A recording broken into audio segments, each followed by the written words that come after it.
welcome to Civic, ladies and gentlemen. Today I have a guest on from the Lafayette Society of Performing Arts who has been on the show before in a couple of other roles. I am sitting down today with April Butler. April, welcome to the show. Oh, thank you. Glad to be here. Well, it's a pleasure to sit down with you again. Now, April, I said you've been on in a couple other capacities before, but you are still with LaGrange College, but you also with LSPA, correct? I am. Talk a little bit about your role at LaGrange College, if you don't mind. Okay, well, I work in the Lewis Library. I'm a circulation manager there, so I'm at the front desk to all the students, so I get to see them almost every day as they come in and check out their items, and get to see them as they grow from freshman to senior in college. That's good, and that's a great thing because not only do you work there, but you also a graduate of LaGrange College, correct? I graduated 2010 with an English degree, theater minor, so we're going to talk about theater today, so I definitely do have a theater background, and it's been a lot of fun being a part of the LSPA and getting back into the theater. Oh, okay.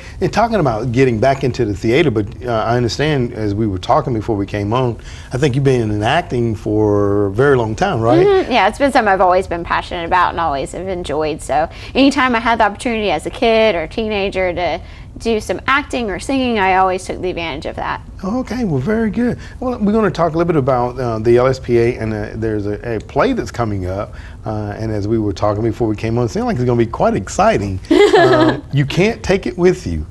Talk a little bit about the title, and not to give it away, okay, but we definitely want to just kind of whet the appetite of the viewing audience so that they can come out and see what actually will be taking place. Okay, so You Can't Take It With You is this great comedy. It's a family comedy. It's these two young people that meet, fall in love. It takes place in 1938. Okay. So it's this girl named Alice, a boy named Tony. They fall in love and they want their families to meet for the first time. Well, Alice comes from a family, it's very eccentric. They all have their own hobbies. They don't necessarily work all the time, but they do what makes them happy. And then he comes from a very Wall Street business type family, a very prim proper. So these two families meeting, and they meet on what ends up being the wrong night. So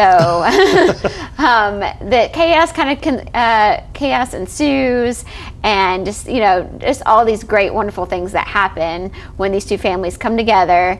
But ultimately, it's the story of Alice and Tony and their families kind of forming over these two characters. Okay. And I play Essie, who is Alice's older sister.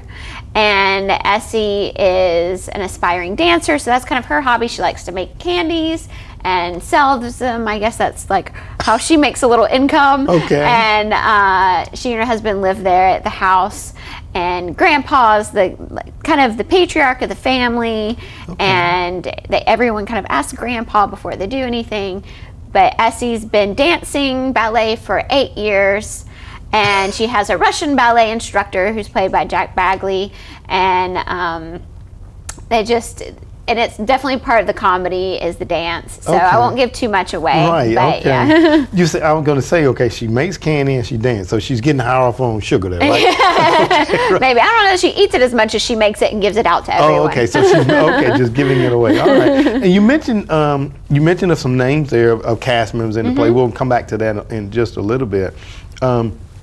But the performances there, I understand there's a pretty big cast there as well. It's a very large cast because you have the two families, plus the friends and family that. The Sycamore family is very eccentric, that they just take in people. One character, Mr. DePenna, was the Iceman that came to deliver ice 8 years ago and just stayed and helps the father figure with his fireworks. So before that, they say it was the milkman who stayed for several years. So nobody was turned away, so everybody just became a part of the family. They take in people and they just kind of stay and become part of the family. All right, well, very good. Talk about talk a little bit about the auditions for this particular play, if you don't mind. Okay, there's like 2 days of auditions, and you come in and you have a monologue piece that Ryan McWhorter is our director for the show. Okay. So he would have a couple pieces for you to just do cold readings of, so you don't have them memorized or pre-prepared. You just come in and you read it there. And then he may have, just to see kind of how the group works together, because this is a very large cast, to see how you all read together, and he will have people read different parts, and then he may call in more people to see, like, if he wants more intimate readings. Maybe for like Alice and Tony, maybe he wanted to see like what the chemistry was like between those two characters. Okay. So he may have had them come in. So that, I think it was about a 2-part audition process. Okay, well, very good. And speaking about, the various characters in there, I understand that there's someone that's kind of close to this station here that's also playing a role. Donald. Talk a little bit about Donald, if you don't mind. Right. Well, Donald's played by Keith, who works here, and he is. Let's see. Donald and Rheba. So they're part of the people that aren't actually family, but we've kind of taken them in. Okay. And so they just, Donald's character's on relief, so he can't take any money for work, but we always send him out to have food. And so Donald is definitely kind of a comedic role for us. And he and Carol are definitely like the southern couple living in this like New York family's home. Okay. Oh, okay. All right. And I understand that Donald, he's an eater as well. Yes. Okay. So he gets to eat a lot on stage. Okay. All right. Well, very good. And you mentioned Carol. Carol Kane is another cast member in the play. Yes, she plays Rheba. Okay. So she's also a lot of fun.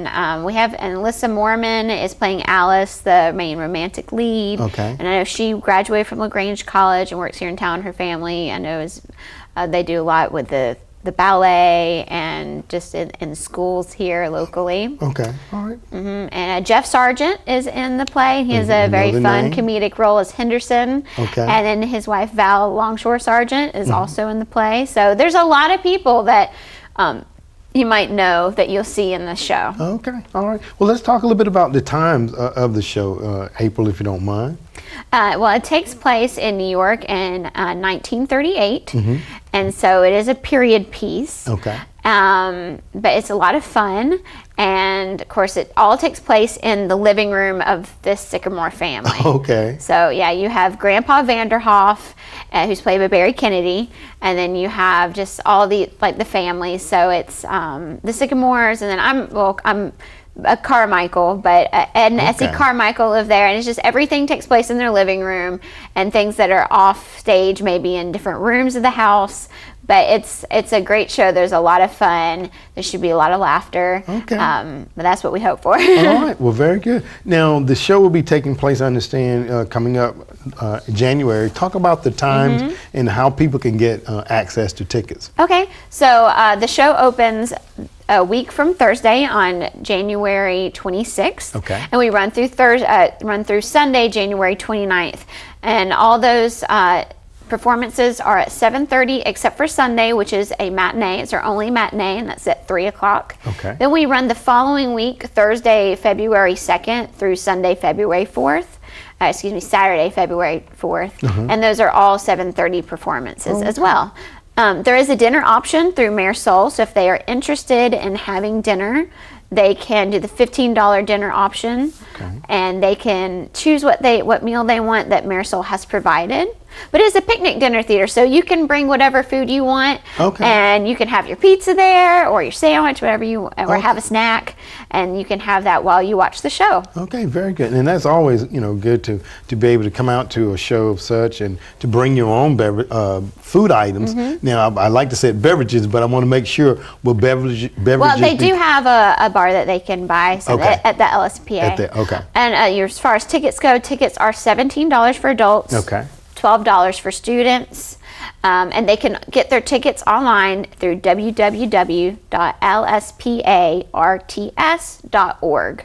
And you can choose your seat and which night you want, and you can kind of see if you're having a whole table of people, you can book that whole table and make sure, like, if you want to share that pizza with everyone or that Marisol dinner experience, you can do that. Okay, well, very good. What is your, and you may not necessarily know, what is your seating capacity? It's about 110, I think. Okay. Yeah, I'm not sure the exact number, but it's around that. Okay. And it is a small theater, so I feel like almost everywhere is a great seat. It's very intimate theater, so you are very close to the stage and the actors. Okay.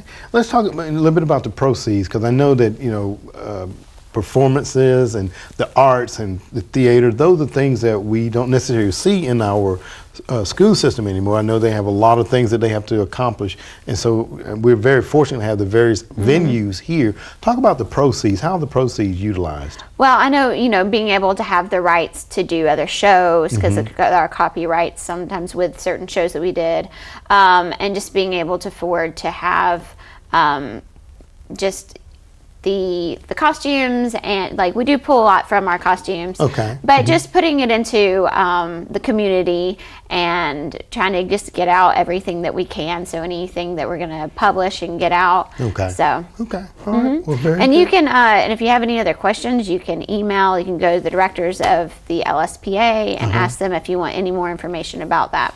Oh, okay. Well, very good. Once again, as we get ready to close out, just give them the dates and the times once more, if you don't mind, April. So we open on Thursday, January 26th. We run that Friday, the 27th, Saturday, the 28th, and Sunday, the 29th. And Sunday, the 29th is our only matinee at 3 o'clock. And then we run again the following week, which is Thursday, February 2nd, February 3rd, which is Friday, and then our last show is February 4th on Saturday, and all the other shows besides the matinee are at 7:30 p.m. 7:30 p.m. So you definitely want to get your tickets, get your meal ordered, or bring your own if you like to do so. And it's for a very worthwhile cause because you can't take it with you. All right. Well, April, I want to thank you very much for being on the show today and getting this word out to the community. And I know, as always, they'll come out and support the arts as they always have. Well, thank you so much for having me. I've really enjoyed it. Okay, thank you, April. Ladies and gentlemen, stay tuned for more City Week in just a moment.